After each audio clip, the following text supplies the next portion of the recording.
Hi, everybody. I'm Emily Mangoni. I also did not graduate from the University of Maryland or in the last 5 to 10 years. So I think I'm the oldest person on the panel. I am a digital health associate at Apt Associates, and I'm really excited to be here to join you today and looking forward to hearing from everybody else as well. Okay, perfect. So that's the same order that we're going to use for the whole panel discussion. So our first question is, how were you introduced to tech, and how did you know you wanted to pursue your current career?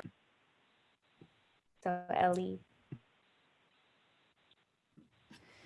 So as I mentioned before, I do UX design and research, and I don't really code as much for my work. It focuses like more so on the design and like the user standpoint and less on like the coding itself. But during college, I guess in order to be brought into like the world of UX, I started looking for a lot of like clubs on campus that like catered more so to my interest. And I know this is kind of like a shameless plug, but I guess the most important to me was Technica. And it kind of like always played like a really big part of like my college career, like teaching me how to code. And like I attended the first couple of years. The first year was just kind of like teaching me a little bit about coding, and I wasn't really sure which direction I wanted my career to go at that point. But by my second year, I like joined the team, and I helped out like more so with like the design aspect and like the user aspect rather than like the coding of it myself. But further on, like even when I became an organizer for the team as well, just being like exposed to a lot of people there who were in comp sci themselves, kind of like gave me an opportunity to like work with them, see what they did, and like get kind of used to talking with software developers and stuff in that field. So yeah, I guess just like looking for clubs that helped my interest mostly, kind of drove me down my UX career path.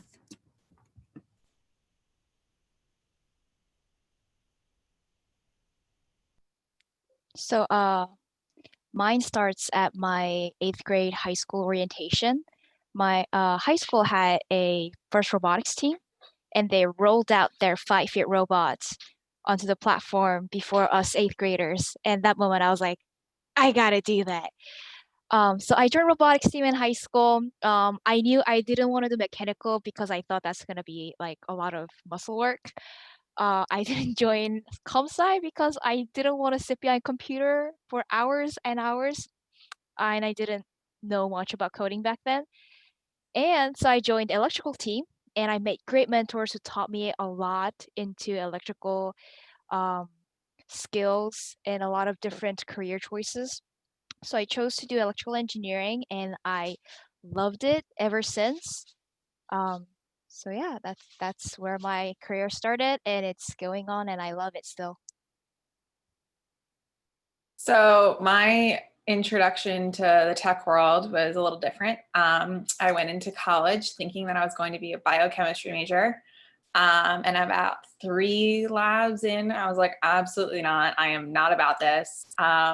So I was already luckily taking an intro to comp sci class as one of my other just gen credits, and I had been loving it. It took a few more over the next few semesters, and then I could not turn that change of major slip in fast enough. I loved computer science from the get-go, from the first introduction I had, and then that's just where my career took off from there. Great. And again, I think I'm a little bit of an outlier here. I am not a computer scientist or a programmer. I came into tech a little bit differently. My background is international relations, French, and global health, and I'm doing a PhD in health policy. So I'm very much on the development side.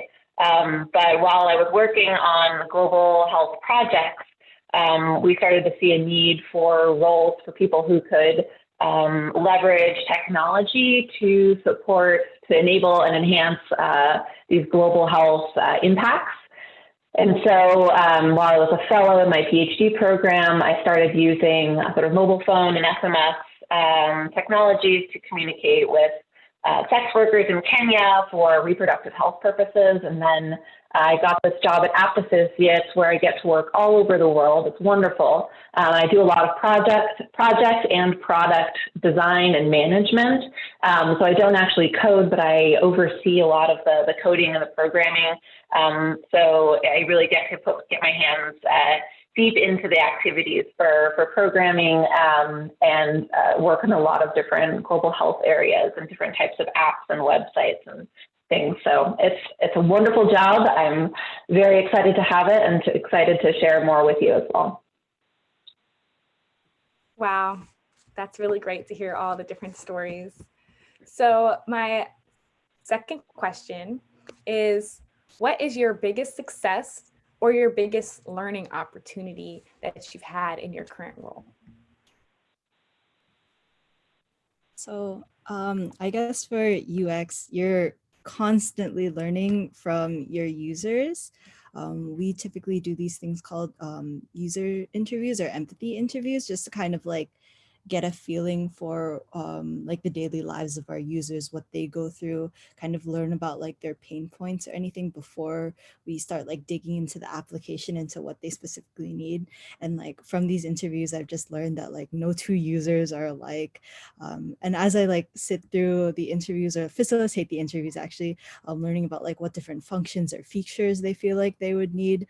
I kind of learned that you have to sort of draw more so of like a compromise and learn like what users need versus like what they want.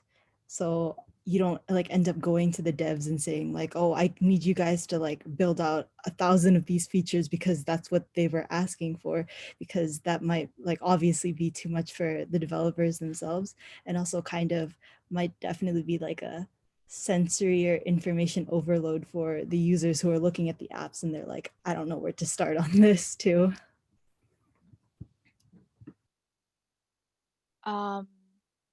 This question is kind of hard for me. I don't think I've hit that biggest success or learning opportunity yet. I specifically chose the team that I joined because it's a team that makes you keep learning about these new technology, like cutting edge technology. Um, but the biggest learning that just I think got me here is I think the first thing I learned in the electrical team, just learning how to solder, learning how to crimp, because that got me into this field that I enjoy so much right now. So I think that's my biggest portion of the learning opportunity. I'm going to have a cliche answer, and I'm going to go with my internship. And yes, it's very cliche and very saleswoman because, you know, if you come to our booth, we have internships available. But honestly, my internship was one of the most biggest, like best learning opportunity I could have had at T. Rowe Price. They threw me into a team that did a lot of production support versus development work. And if just a little bit of background on that is, development team builds an application, and then the production support team takes it over and then does all the break fix work and make sure it runs 24/7 as we're a global company. So making sure it works at all times, and if it doesn't, fixing it as quickly as possible. And because of that, I worked with about 80 to 100 applications, and I got thrown into the deep end in a good way, and was really, they trusted me to work on things that were important to the company and that other people on my team were doing, not just because I was an intern. They let me do it because they trusted me to do it, which is really nice. And I got to work with so many different people on that too, and how to work in an actual career environment and not as like a summer job, which was also a really good learning opportunity for me too. Great. I'm going to sort of side with Joy. I mean, even though I'm a little bit further along in my career, I hope my greatest achievement has not yet happened. I'll talk about one that I think is very exciting. It's actually, still has the potential. I'm working on it currently. It could be my biggest failure or my biggest success. It's certainly a learning opportunity, but one of the activities that I support is our tuberculosis program in Nigeria for Apt Associates and our private sector health project. And they, I'll talk about this more in our plug for our 3 p.m. Tech Talk. But basically, we needed to figure out how to digitize screening and tracking and referral for tuberculosis patients, because they were getting lost to follow-up and they weren't getting, they maybe were detected, but they didn't make it to care. They weren't getting on treatment in Nigeria. And so we've created a really interesting, cool mobile application on Android and sort of a web-based data portal. And we're using it in our program. So that's a few states, maybe a few thousand providers, but we're actually hoping to scale it up to all of Nigeria. And so I've been working on this from soup to nuts, from working with clinical providers to design it and figure out that patient pathway to the actual implementation. So it's been a huge job and a huge learning curve for me. It's really the first app that I've really participated in developing. And so that's been really exciting. And I've yet to see whether this will be a big success or failure, but I'll learn from it either way. Very cool, very cool. So we know for women in particular, mentorship is a big aspect. So our next question is, what role has mentorship played in your career, in your personal growth? So I was actually like fortunate enough to find a mentor actually pretty recently. Her name is Jen. She works at IBM as a product designer, and I was able to find her on this website called UX Coffee Hours, where it's just like a volunteer platform where a lot of UX professionals can connect, and just kind of like you get to learn about them, and they get to give you like pointers and suggestions and even portfolio reviews if you like really ask for them. And so I reached out to her on LinkedIn, and she helped me a lot, kind of just like we sat down over video chat, obviously, and she like went through my portfolio, kind of telling me like, oh, these are the things that you should like look at. These are the things that like you can emphasize better. Just kind of like reaching out and being there for me when I needed help with things. And I guess like one great thing that she like emphasized with me too, specifically, was like teaching me more so about like how I should focus in on like every single individual part of my process, rather than just like the big flashy application that was produced at the very end too. So she like helped me with that, and kind of like more so with interview prep or design challenge prep. And I just like answered my questions when I had them as well. So she's definitely like a role model that I am fortunate enough to look up to.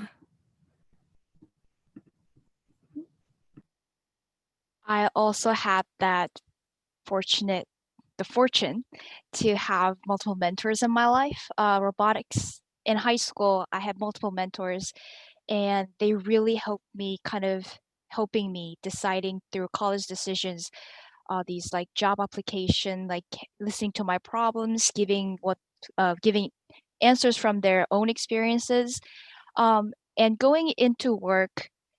They would still like send me like text or emails like, how are you doing, like how is the job working out for you, and things like just checking with me every once in a while. And mentors at my workplaces, they really helped me to kind of ease into their teams, because it's my first time either having internship or working full-time at a company, so I don't know what the company atmosphere is like. And they really helped me like get into that atmosphere and integrate with the team really smoothly. So I think mentorship is one of the biggest part in my career and my personal growth. So for me personally, I believe that having a mentor can be a very valuable resource, but also it's not the same for everyone. I think it's okay. You need to tell yourself it's okay that if you don't have a formal mentor. I don't really have an official mentor, but I do, however, have a network of people that I can reach out to for support for various different aspects. So I think if you don't have a mentor, to make sure you have the network that surrounds you in another aspect. I had a mentor as an intern at Tiro. It was great. It just really wasn't for me. I think it's a two-way street. It's really a give and take of, you can't just expect everything from your mentor. and they can't expect everything from you. It's definitely a conversation and a relationship that has to be built over time. Just for me, I think it's worked better for me to just have a network of people and resources that I can reach out to for various different questions, and not really expecting one person for one thing for me. I've had really good experiences, both being a mentor and having mentors at Apt Associates. We certainly, our managers are mentors, but we also have a formal mentorship program. And it's fun because we even have sort of a speed dating mentorship session. So you can meet a lot of people and find out if, their experiences and interests are something that you'd really be interested in. And I would say that even if your company doesn't have a mentorship program, if that's something that interests you, find somebody whose career that you like, that you want to, kind of see yourself there in maybe 5 or 10 years, and just strike up an unofficial mentorship with them, because I feel like I've done that and I've learned really good things. It's a great opportunity for networking and to show interest. And then I would say, just as a mentor, it's been really great too. I'm based in Durham, North Carolina, and we've got a mentorship cohort here. And it's really great because I feel like I learn so much from my mentees, because they are sort of at the cutting edge of what's new. They're coming out of school. And so I get to sort of pick their brains for what's cool, what's happening, what's the new tech. So I feel like you can also probably contribute a lot to your mentor. So I think it's just, again, as Rachel said, a two-way street, and there's a lot to learn on both sides. That's really great, guys, that you guys have that network to reach out to. So another big thing in pretty much every is this feeling called imposter syndrome, where if you you're kind of not, I don't know how to really explain it, but you feel as if you're not in a position you don't know enough for your position, even though you actually do. So have you ever struggled with low self-confidence or imposter syndrome, and due to being a woman in tech, and how did you overcome that? So I did mention that I work for a couple different local startups. I guess in one of them, I'm one of the only women on my team, with sometimes 4 or 5 other guys. And it was kind of like a mental barrier for me at first when I joined the team, because I was not only new to the team itself or the application or what the purpose was, but also kind of just I was kind of scared to speak up or be heard. And fortunately, when I did start speaking up, my teammates, they never shot down my ideas or laughed at me for anything. And I just kind of realized that as I held myself in higher confidence, I was more confident in mind, and more confident with the way I carried myself. And I realized that they probably take me way more seriously when I act like this as well. So I guess just kind of fake it till you make it with that attitude, or even if you're not sure of what you're doing, I'm sure you're doing as well of a job as anybody else could be doing in that position.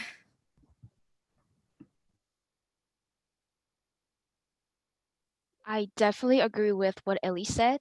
Talk to other people, people in your team or outside of your team. Most of the times, I found that people go through similar situations or similar feelings. So it really helps if you talk to other people, talk about your problems, and just listen to their problems as well, because we usually go through the same things. And for imposter syndrome specifically, it's interesting. It connects back to the last question. Second week, I think, into my first internship, I got an email from my mentor giving giving a link to how to overcome imposter syndrome and how to look for that symptom of imposter syndrome. Um, and that really helped. So in this sense, having a mentor who kind of looks over you really helped, because I was like, oh, she knows I might be going through this, that I am going through this at one point. And it really helped to have that encouragement of somebody has my back. So I have never really had an issue with imposter syndrome because I was a woman in tech, but I've mostly had it because of how young I was when I joined T. Rowe Price. I joined right out of college, so obviously I was the youngest person on my team. Everyone on my team was extremely skilled, and they all expected so much of me because I had already worked there for 3 months. They knew how skilled I was, but I was like, I literally graduated 2 weeks ago. I don't know what any of my retirement benefits packages. My dad just filled this out for me. I don't know anything that's going on here. How am I supposed to support all these things? It was so stressful, but I just literally went in every single day, ready to learn, asked so many questions. I said yes to almost every single project my boss offered me just so I could sit with different people and talk to them. And I mean, I really don't like the phrase fake it till you make it, but I do agree with it in this case. Because they hired you for a reason, they trust you. You just need to trust yourself.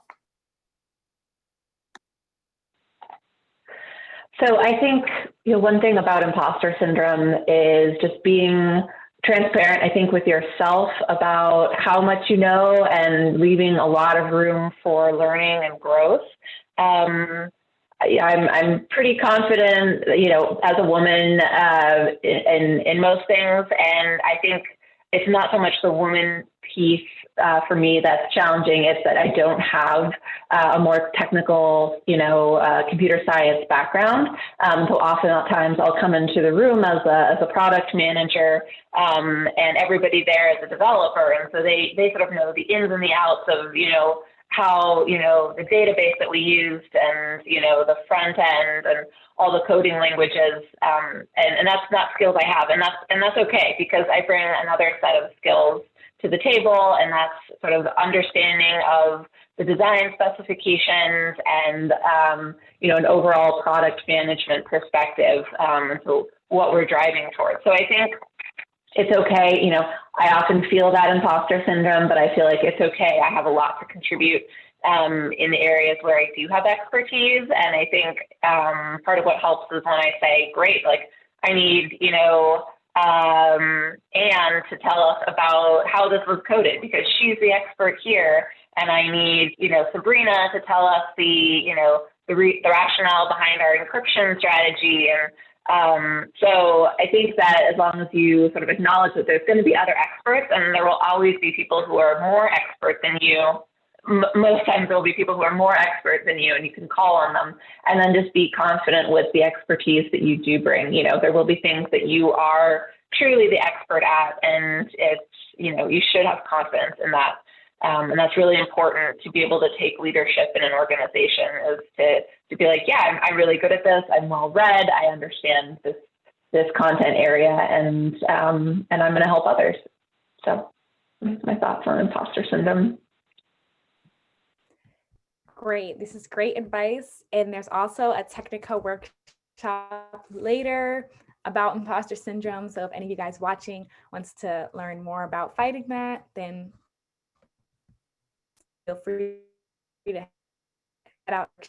So in terms of representation and inclusion, what have your companies taken besides coming to Technichat to encourage women to encourage women in tech, and what steps should the tech industry take as a whole in order to?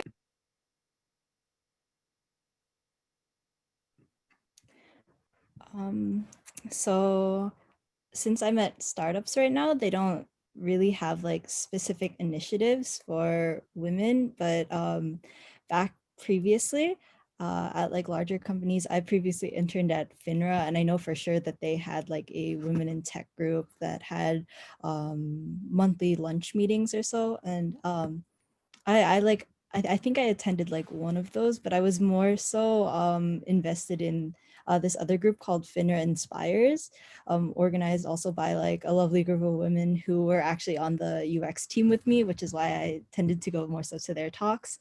And it wasn't specifically focused on like just women, but there were some key speakers those times during lunch who would just kind of like go up and talk about like the awesome journeys in life that they had. And it wasn't specifically related to their work, but it was awesome that the company was able to like give them a platform to be able to just speak about not even necessarily their work, but like about what they wanted to speak about, and give other people like a chance to reach out to them and learn more about them aside from work, being like, hey, I'm a person that went through this awesome journey and I wanted to share it with you guys. And it's awesome that we were able to do that. I remember there was like this one lady who she had some sort of like health condition, and she started running marathons just because she wanted to show that she could. And despite having like asthma or something, she was able to run like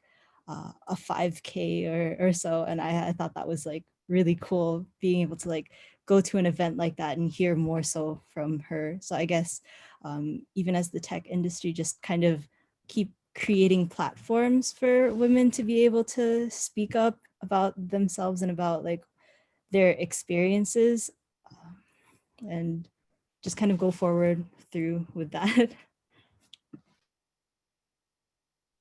So Qualcomm is a pretty big company, so we have a lot of things already set up.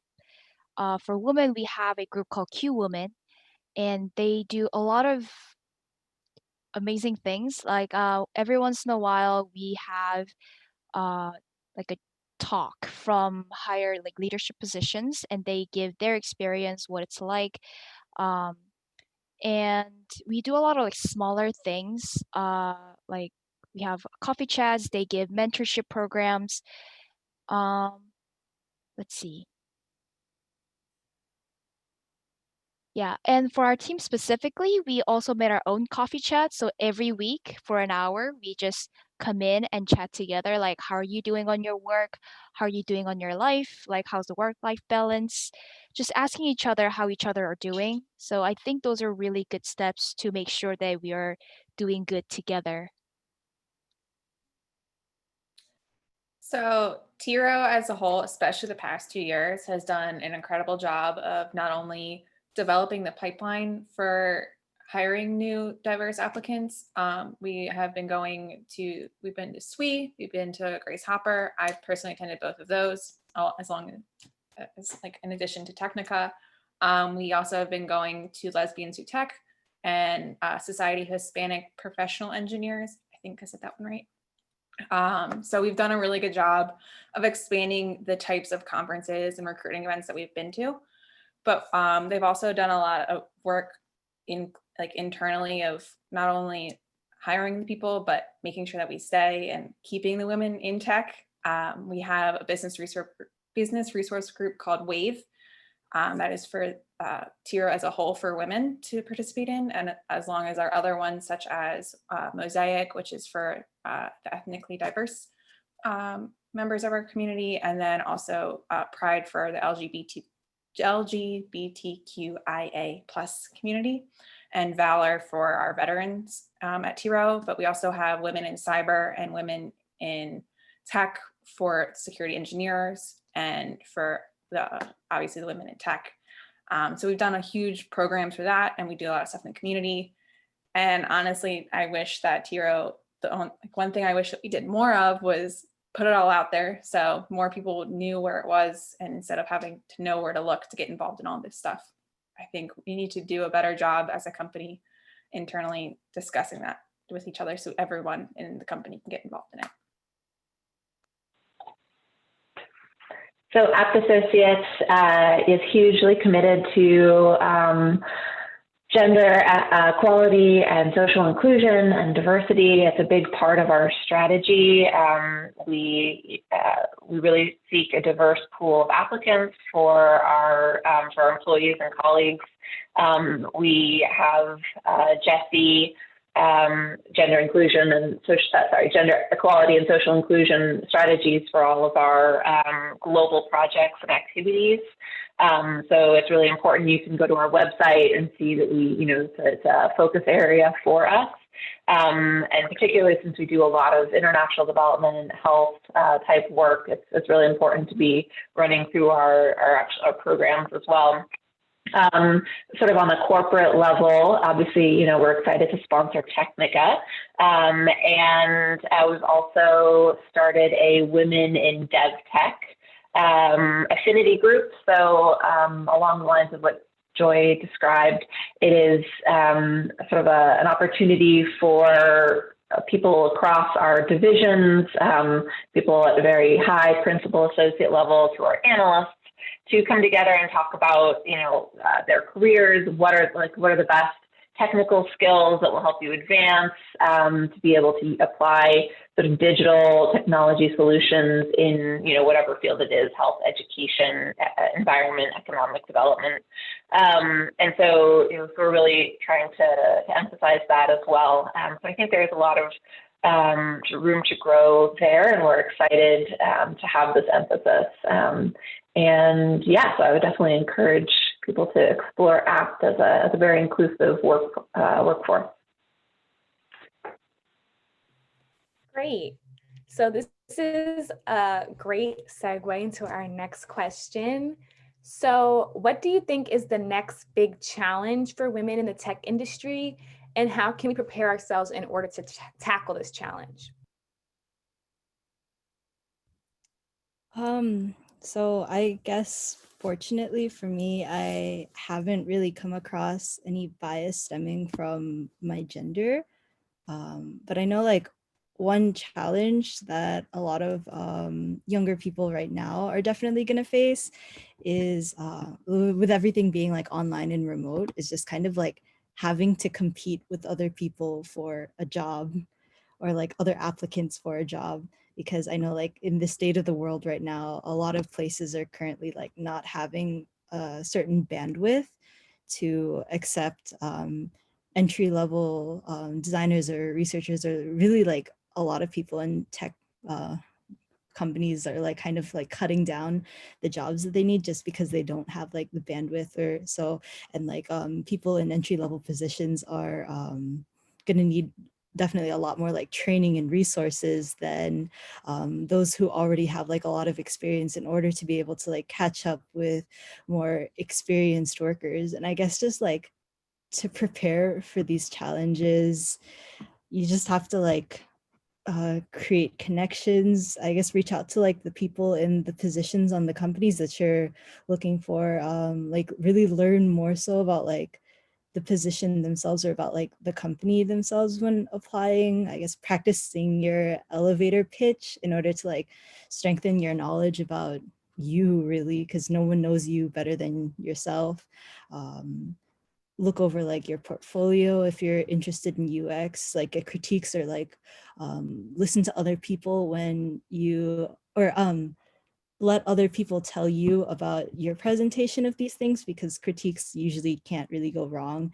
And I guess I know it's hard, but just keep putting yourself out there, keep trying, and like don't be afraid to like put a little bit of personality into your interview or your portfolio and stuff, because you definitely want to figure out a way to like keep yourself from looking like a cookie cutter of a lot of other different applications too.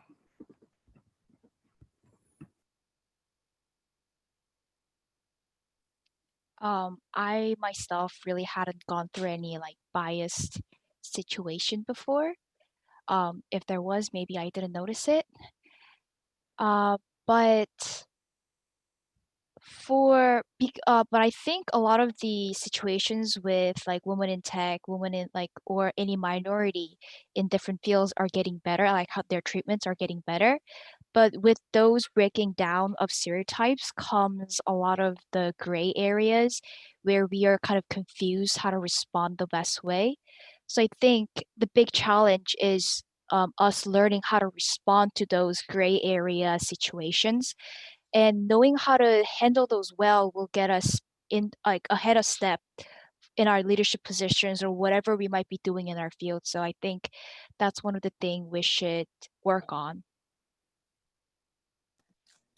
I think our next big challenge is something that already exists today, but I think especially with the COVID era and the whole work from home situation happening right now, I think work-life balance is going to be an even bigger issue in the future. And I'm saying this as a 26-year-old person without a child so I can't imagine having to do this work from home thing with 2 kids at home, also homeschooling them. But I think it's really hard to have an off switch when your office is your dining room table. I wake up, I roll out of bed, log on, probably don't take a lunch. And then next thing I know, it's 5:30 on a Friday and I'm still working on a project because there's nothing else to do. And I don't feel bad about it because I just get my work done, but I put in extra hours, more than I had when I was working from an office.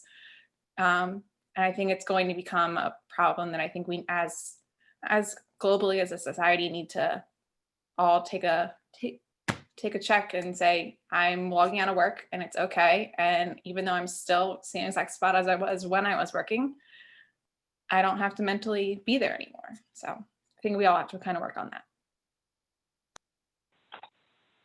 Yeah, I think that's a really good one, Rachel, because I know that, you know, in the consulting world, you're often just go, go, go, you're traveling, you're just 24/7. And so I do think that's really important to say, it's okay for me to, you know, unplug on Friday and plug back in on Monday and, you know, and not check my email. I've done that like once in the last 4 years and I should do it more. And it felt amazing when I did it. And I was actually, I thought I'd feel guilty the whole weekend, but actually I came back and I was so much more excited to get back into my work. So that's one thing. I think for women in particular, related to the imposter syndrome, I would say don't be afraid to apply for leadership roles. I have a lot more confidence than I really should. And I've applied for some very big promotions and jobs that I was like, they really shouldn't hire me for this. And, you know, and they have, and sometimes it's been great, sometimes it's been harder. But I feel like, you know, men don't stop and think, oh, do I really have all of the qualifications necessary for this position? You know, you often won't. You'll often learn a lot of it on the job. So I would say, you know, there's no harm in applying. So, you know, take those big leaps, and, you know, and then just be prepared to really learn, to work really hard.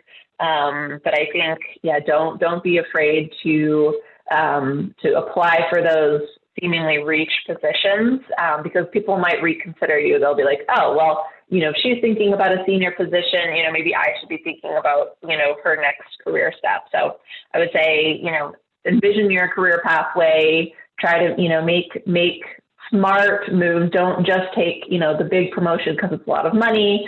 I've done that too. Do what you really love, something that will make you happy, because you know, if you're miserable and making tons of money, you're still going to be miserable, especially if you end up working your whole weekend. So I would say sort of consider your career path, make sure you're negotiating your salaries.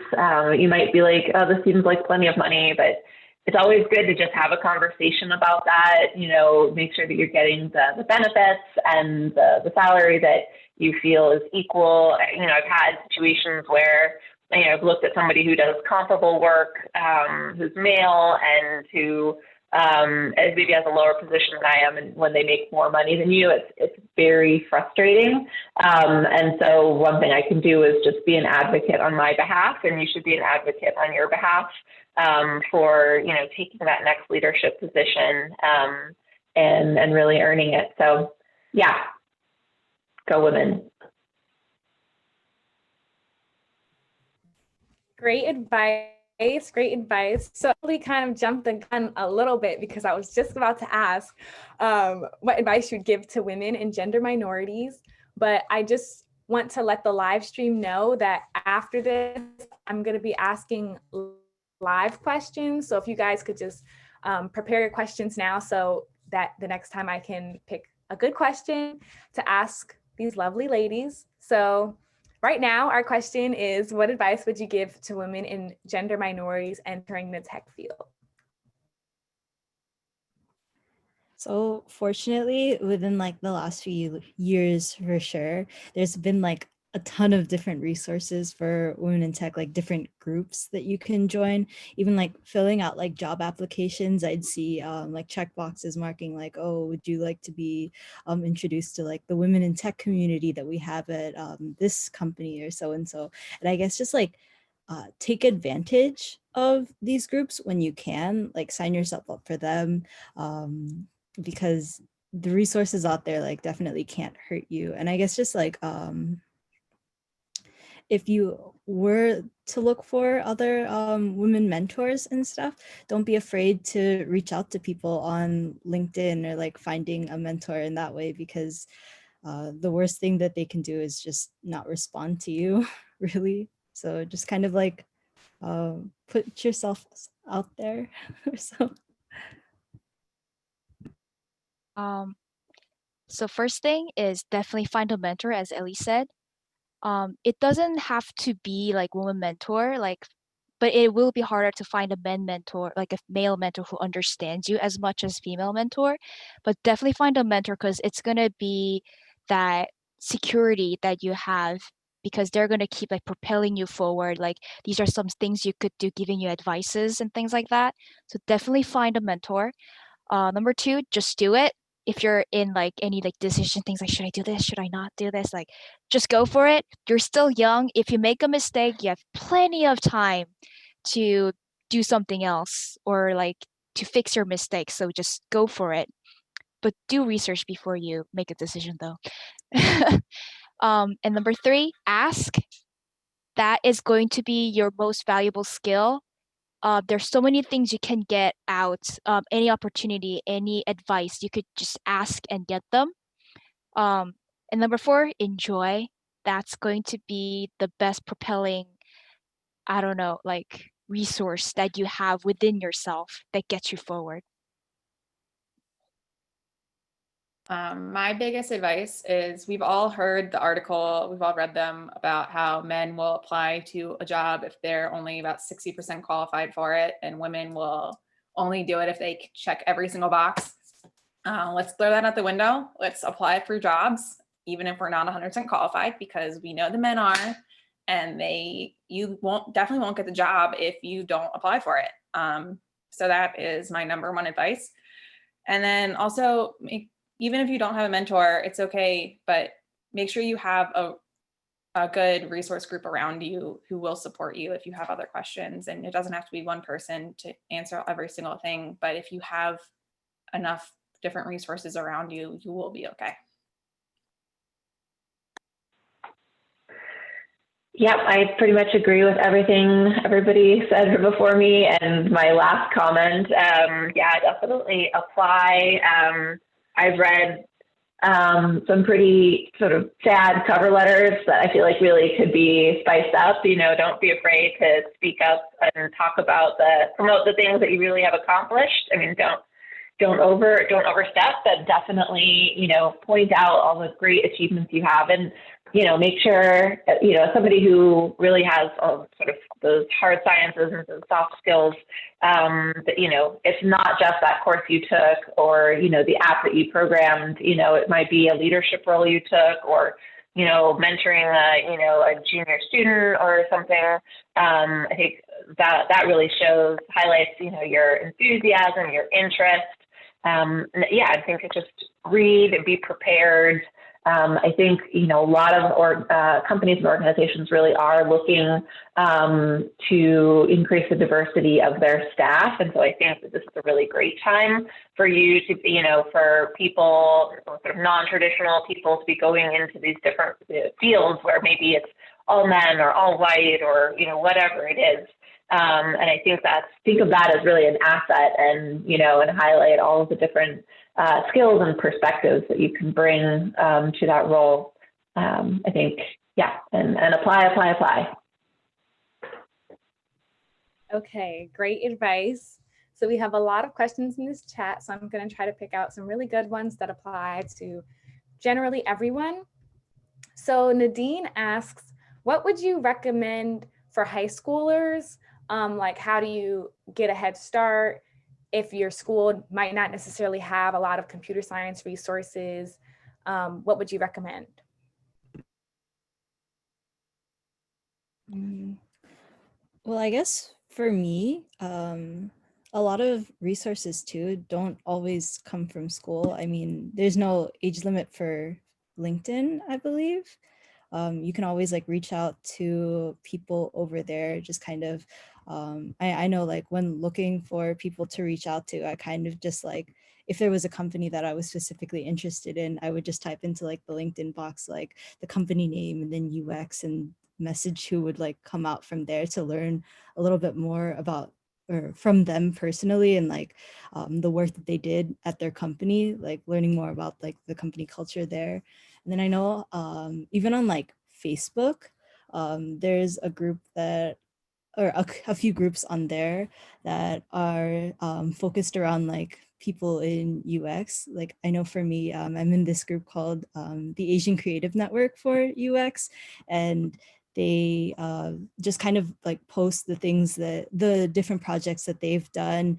A lot of the times the people on there too would be open to like comments or like messaging if they had any further questions too. So just kind of putting yourself out there in different groups that you can find that are specific to like your community and just reaching out to them because people have a lot to say, and a lot of times when they share something they're looking forward to like sharing even more, so just look out for those.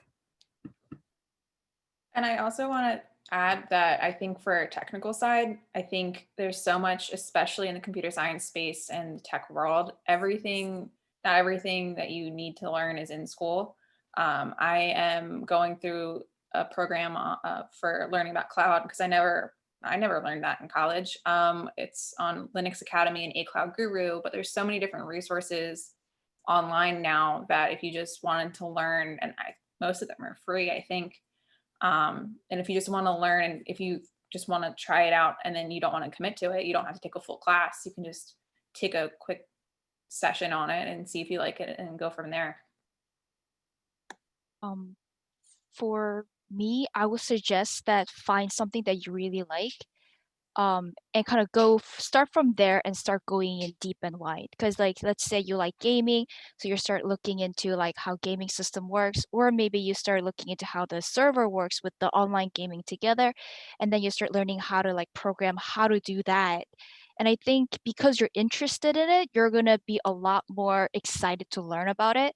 That way you get more deep and wide into that field. And I think that'll open up to a lot more opportunities as well. So find something that you like. If you don't know what you like, just try different things and start from there. And I have to hop off for my next presentation again, do the lightning talks with app associates at 3:00. So I think my co-panelists really covered the answer to that question, but I just wanted to say thanks again. It's been really exciting to be here, and I'm looking forward to the next 24 hours with everybody. So I'll let you guys get back to QA, and I'm gonna hop off. So thank you. Thank you so much, Emily. Okay, so there's a lot of questions for Ellie in particular about UX. So people want Caroline asks how to make a UX portfolio and how to kind of get on the track for UX. She said she's trying to switch to UX from graphic design, and she would love for you to talk about how you present your work. So I do have a portfolio online. I'm not sure really where to drop the link to that specifically. But I guess like one thing that I like forgot to mention earlier in terms of like the imposter syndrome too was kind of like how a lot of my design experiences also weren't learned academically. Like I did a lot of graphic design work for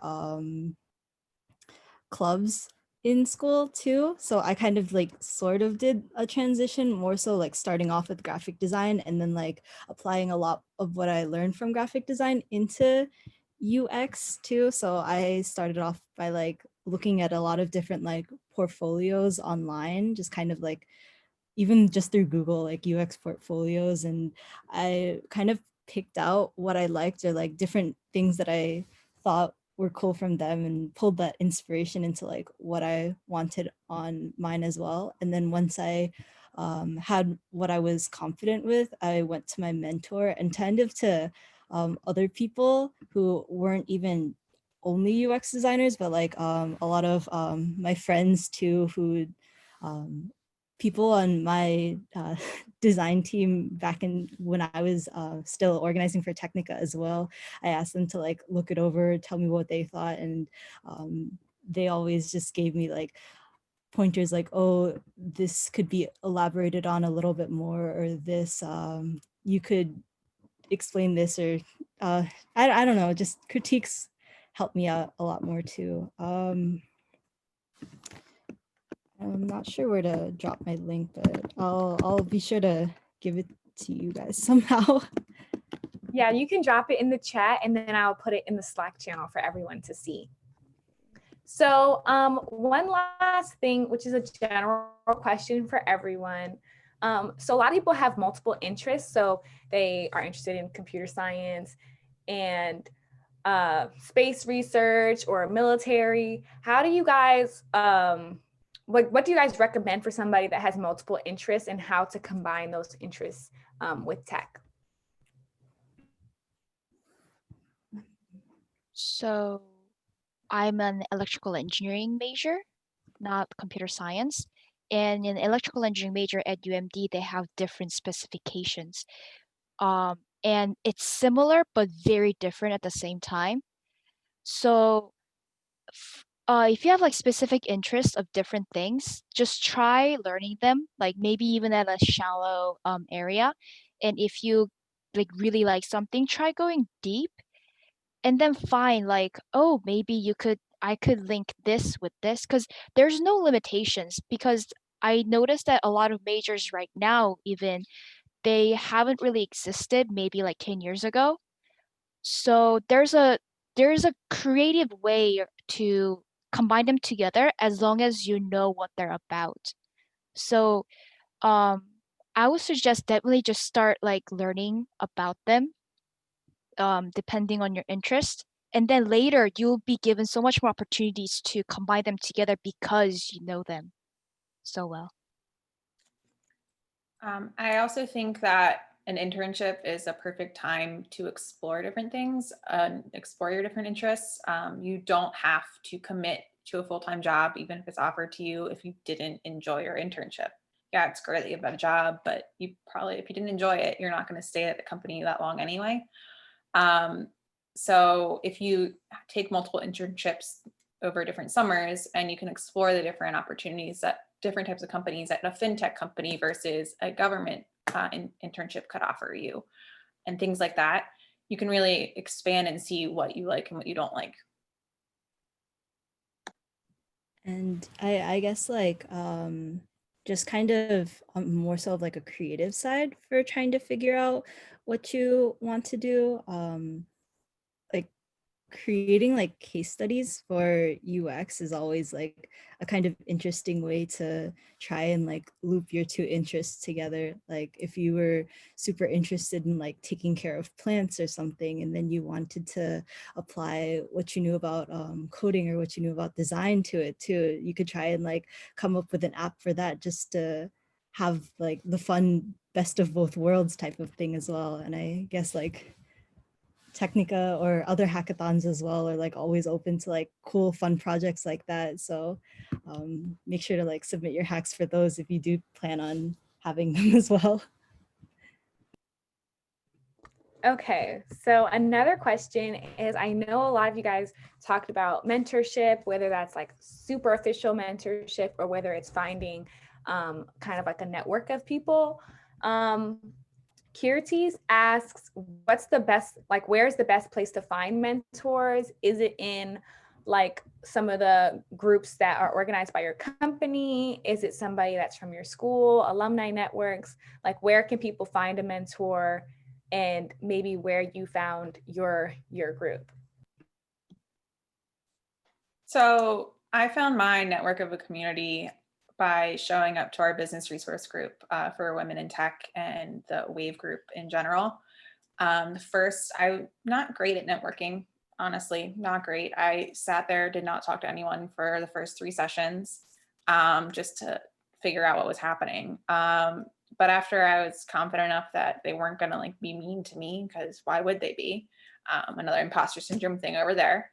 But once I found that I enjoyed it, I kept going back, and then I started talking to people, and it just happens naturally. I think if you kind of get out of your shell and don't, they're there to help you. They're just go to the business resource groups that your company will offer. If they do, hopefully they do, pick a good one. But the groups are there to support you. And as long as you are open to that and let them support you, they will help you out. For me, I didn't look like far for like any official mentors. Like my mentors I found in high school because they were there to teach us how to do robotics. Um, I found mentor from my team that I work in because there was a 1 or 2 people who was willing to help reach out to me and say like, oh, this is what goes on in the team and these are things you need to know. So you don't need to look far and wide for your mentors. Just look around you. I think the biggest mentor in my life for staying resilient for anything non-technical is my dad. So yeah, it's just you don't have to look too hard. Just look around you and there's going to be 1 or 2 people that you're like, oh, I really need to learn more from this person because they work in this area so well, or they're very resilient, or there's some like characteristic in that person that you really want to kind of have as your own skill. Yeah, great advice. So for our last question in the last 3 minutes that we have, I'm just going to do like a speed round of what's your favorite thing that you do in your current role and why do you like your company in particular, so you guys can have your quick sales pitch for your company. I'll go first. All right. So my favorite thing that I've been doing recently is my company and my boss and my manager and not everyone, they kind of entrusted me to revamp a whole intake process. And it's been a big 3-month project that is finally going live next month. And I'm very excited about it. But I think that really highlights what I love about Tiro as a whole. If you are skilled enough, they respect you enough to put you in charge of a project that is well above what I was doing before. But they knew that I had the skills to do it, and they sent me on my way and let me talk to all the people I needed to talk to for it. And they are very supportive about it. I've had very supportive managers my whole 5 years here. They put me in a position to really succeed as a company and put me in positions to really thrive here. And it's been an amazing 5 years. And I hope I have at least 5 more years here plus, but we'll see how it goes.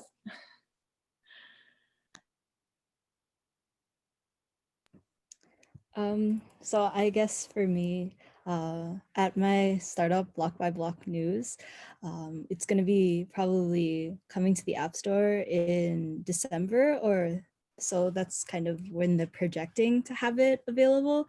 But as I mentioned to you guys previously, we just went through like a lot of different user interviews, kind of learning like what type of features and functions users were looking forward to. And now we get to take all of their different advice and suggestions and like actually apply them and like change the design of everything. And I know our devs are probably not as excited for that as I am, but just kind of like seeing these features more so come to life rather, and like actually be implemented based on what the users really want or like literally ask us for is what I'm looking forward to the most in my company experience right now.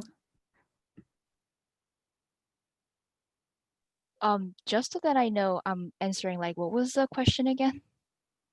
What's your favorite thing about your company and like the most interesting thing that you've done? Like something you really like that you did in Okay. your role.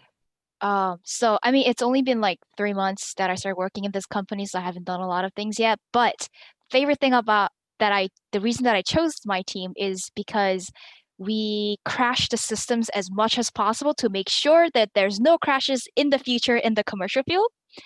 So when we talk about crashes, we think of like bad things like, oh no, my computer crashed, I can't work on it anymore. But our team is like, we found these many crashes. Good job, team. So that's the favorite thing about what I do in the company right now. And another favorite thing I love to do is reading. I love reading whatever just comes into my face. And because we need to learn about new technologies, like there's so many like new documents that I need to keep reading and to like understand to learn. And when I go through that, I make notes, like I make highlights, like what do these mean? And when I go one-on-one with my manager, I just go like, so what does this mean? What does that mean? What does that mean? And our company encourages those kind of atmosphere of like learning, of asking questions. So I think that's what I really like about what I do and what I do in the team. Perfect. So I want to thank you guys so much for coming out and asking or answering all these questions. It's really appreciated. The comments, people are really loving it. So thank you once again. And hopefully people will see you at your sponsorship fairs. So everyone head out to the companies. And thank you again.